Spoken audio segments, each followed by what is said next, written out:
Salut, bienvenue sur la page Conseil Bébé Alex. Il y a une très bonne nouvelle pour vous qui viendrez étudier ici au Canada, plus particulièrement au Québec. Une très bonne nouvelle pour les étudiants internationaux. Je vous laisse vous-même écouter le discours du gouvernement. Et je vous reviens pour une petite explication et une analyse par rapport à ce discours-là et les objectifs visés par le gouvernement. Attirer et retenir des étudiants internationaux dans la région et dans toutes les régions francophones du Québec. Et ce que j'annonce ce matin, c'est une exemption des frais de scolarité pour les étudiants internationaux qui vont venir étudier à temps complet à l'extérieur de la communauté métropolitaine de Montréal. Donc, ils n'auront plus à payer des frais de scolarité supplémentaires. Ils vont payer les mêmes frais que les étudiants québécois. Ce qui représente, vous le savez, au niveau collégial, quelqu'un qui arrive de l'étranger a à assumer à peu près 17 000 $ par année, alors qu'au Québec, il n'y a pas de frais de scolarité au niveau collégial. Et à l'université, c'est 24 000 $, alors que l'étudiant québécois assume environ 3 000 $. Donc, il y a une économie de 17 000 pour l'étudiant international qui vient dans un collège et 21 000 pour un étudiant international qui vient à l'université. Dans le contexte de l'opération main-d'œuvre, vous savez, il y a un certain nombre de secteurs publics essentiels, tout ce qui s'articule autour de la santé, les infirmières, puis je sais que vous êtes très actifs dans les programmes de sciences infirmières ici à Rimouski, l'éducation, les enseignantes, les enseignants, tout ce qui concerne l'éducation à la petite enfance. Et il y a des secteurs privés qui sont véritablement névralgiques à l'économie du Québec. Pensons aux technologies de l'information et au génie notamment. Donc, dans la perspective de l'opération main-d'œuvre, les étudiants internationaux qui viennent étudier dans ces programmes-là pourront bénéficier de l'exemption que j'annonce aujourd'hui. Vous le savez, puis je veux donner quelques exemples pour être un peu plus pratique, mais il y a les techniques de soins infirmiers au cégep de Trois-Rivières, il y a la technologie du génie civil au cégep de Chicoutimi, maintenant Saguenay. Il y a le baccalauréat en enseignement secondaire, ici aussi, François, à l'Université du Québec à Rimouski. Il y a le génie électromécanique à l'Université du Québec en Abitibi-Témiscamingue. Il y a beaucoup de mesures, beaucoup de programmes qui vont être sur le site québec.ca. Je suis convaincu que ça va favoriser l'attraction et vous savez que le taux de rétention des étudiants internationaux est extrêmement élevé. On mentionnait ici à Rimouski à peu près 75 %. Mais quand tu viens étudier ici, généralement, tu découvres une communauté, tu adhères à des valeurs sociales et québécoises, tu te fais un chum, tu te fais une blonde, tu te trouves un emploi. Et les personnes qui vont venir de l'étranger, qui vont étudier à temps complet, vont aussi bénéficier d'un accompagnement personnalisé.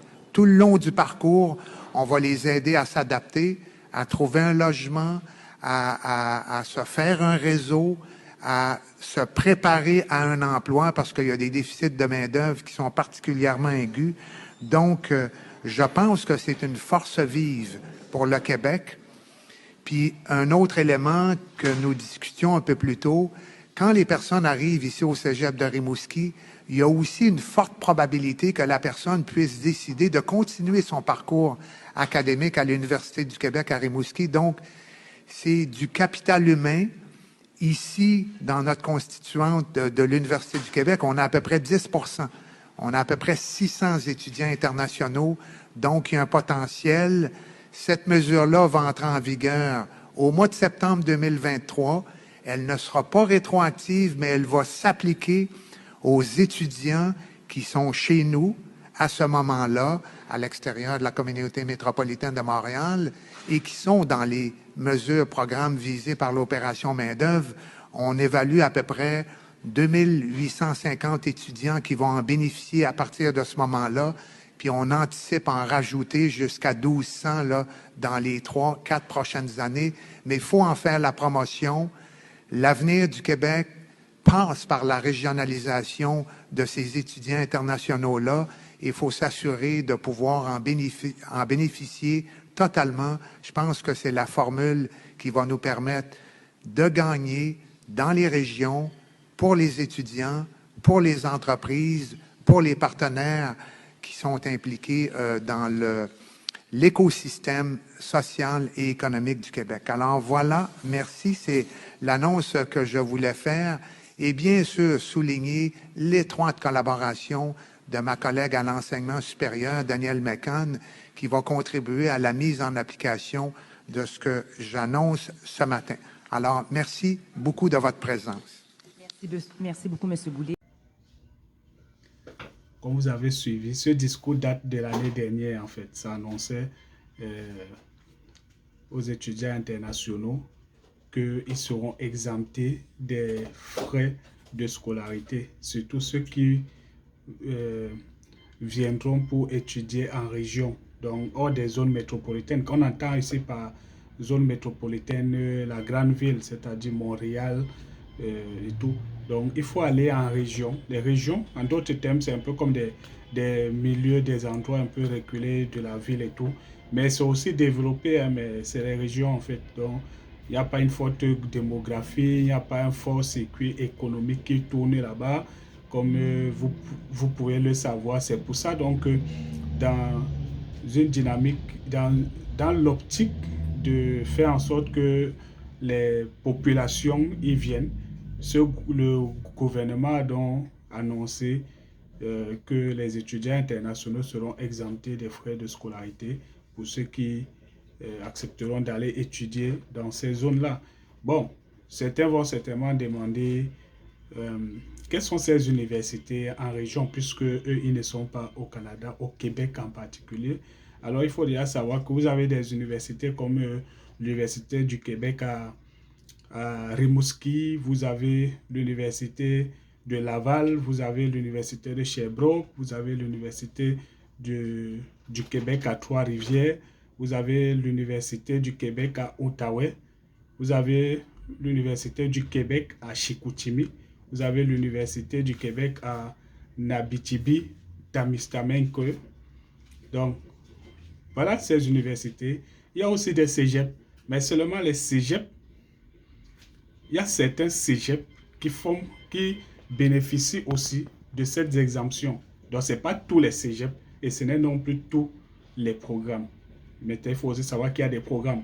Donc, ici, le gouvernement veut faire ce qu'on appelle l'opération main-d'œuvre. Vous avez entendu parler du ministre, de ce concept du ministre. Donc, pour dire que ils veulent inciter en même temps les gens à aller faire des choix de filières tels que les sciences infirmières. Donc, pour ceux qui sortiront infirmiers et tout, voilà, infirmiers. Ceux qui iront aussi faire dans le domaine de l'enseignement, parce qu'il y a une filière enseignement pour sortir enseignant. Il y a aussi la filière l'éducation à la petite enfance. Parce que, en fait, ces trois domaines sont des domaines les plus privilégiés, ou alors ceux que le gouvernement veut mettre en avant et où il incite, il encourage les étudiants à y aller. Donc, vous pouvez voir ici là que le gouvernement, en même temps, est en train d'inciter les gens à faire ce choix de spécialité, mais aussi a une vision parce qu'il a aussi remarqué que parmi les étudiants qui viennent ici, on en a 10, il y a une grande majorité qui va rester. Alors, il mise sur ça. Il mise sur le fait que s'il y a des étudiants qui voudront rester, alors ils encouragent ces derniers. Ils prennent un risque aussi. Parce qu'il y a d'autres qui peuvent ne pas rester, ils partent. C'est un investissement aussi qu'ils vont perdre. Mais ils misent quand même. Donc, comme j'étais en train de dire, c'est un discours qui date de 2022, qui annonçait déjà, mais c'est toujours en cours, puisque le ministre lui-même a dit que c'est un programme qui va jusqu'à 2026-2027. Donc, je vous encourage vraiment à aller voir les différents programmes que ces universités ont. Et il faut aussi préciser que toutes ces universités que j'ai citées n'ont pas tous les mêmes programmes en leur sein. En fait, non pas les mêmes disciplines. Donc, il faut déjà cibler quelle est l'université qui a telle chose, qui a telle chose. Et comme j'étais en train de dire, parmi les trois que j'ai cités, il y a aussi même les sciences technologiques. Il y a aussi les sciences ingénieurs où on encourage aussi les personnes à y aller.